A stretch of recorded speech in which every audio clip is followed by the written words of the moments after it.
Et c'est parti pour la revue de presse de Lucas. Ouais. Alors, Lucas, qu'est-ce que tu as trouvé de beau cette semaine dans la presse? Alors, je dois t'avouer, Romain, que l'actualité était à l'image de la météo ces derniers jours, c'est-à-dire pourrie, voire même carrément déprimante. Donc après avoir écumé les quotidiens régionaux de long en large, c'est simple, j'étais à deux doigts de vous imiter Claude François pour les 40 ans de sa mort et pour nous rappeler que le lundi au soleil, c'est une chance qu'on n'aura jamais. T'as vu, c'était à s'y méprendre. C'est incroyable. C'est comme l'hypnose. Et là, comme pour me sauver de l'humiliation, je tombe sur un article, Clara Morgan en dédicace à l'Hypercora de Cormontreuil. Donc, autant vous dire que j'ai sauté dessus. Tu n'as pas raté cet événement? Non, sur l'article. J'ai sauté, bien évidemment. Donc oui, à l'occasion de la sortie de sa gamme de champagne qu'elle a réalisée avec la maison de Casanova, l'Union nous permet de revenir en images sur ce moment, comment dire, de classe et de poésie, comme toujours. Donc celle qui passe de triquer à trinquer en un claquement de doigts a réuni près de 300 fans de tous bords. Alors des hommes, bien évidemment, des femmes aussi, on est ouvert à Reims. Et plus étonnant aussi, des familles avec des enfants, ce qui nous vaut ce genre d'image dont on ne sait pas trop bien ce qu'ils ont pu se dire, puisque, étant donné l'âge du petit, il n'a pu ni voir ses films, ni boire du champagne. C'est un peu une rencontre du troisième type, tu vois, un peu comme si t'allais à la messe le dimanche et que c'était Joey Starr qui te donnait l'hostie, tu vois.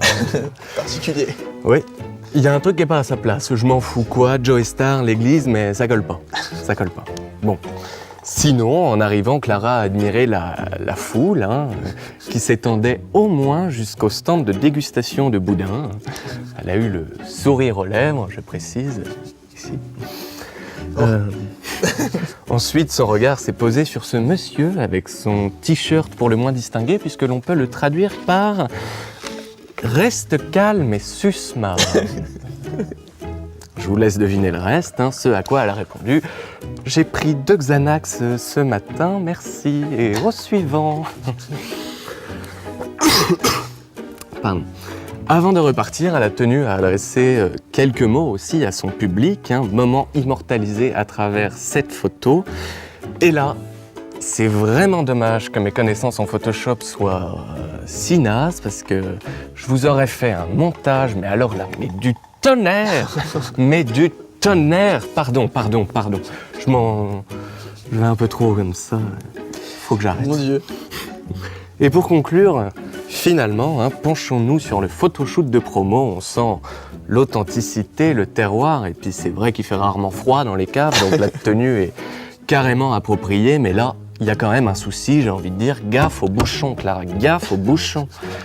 Si tu la secoues un peu, que la bouteille est un peu vive, ça c'est un coup à ce que le bouchon y parte, tu fous de la mousse partout, et puis alors là, c'est la fin de la fête, tu remballes tout, et puis allez, au lit, c'est parti.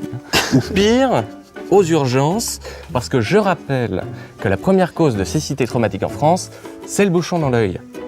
Donc je vous laisse méditer sur ces paroles, et on se retrouve dans 2 semaines, donc on fait attention. En fait. Merci beaucoup, On Lucas. se coupe pas trop les bouteilles. Et ça, c'est vraiment des images qui étaient dans l'Union ou pas du tout? Oui. Ouais. C'est sur la rubrique en images, et ça vaut le coup. Merci, Lucas. On te retrouve du coup dans 2 semaines. Ouais.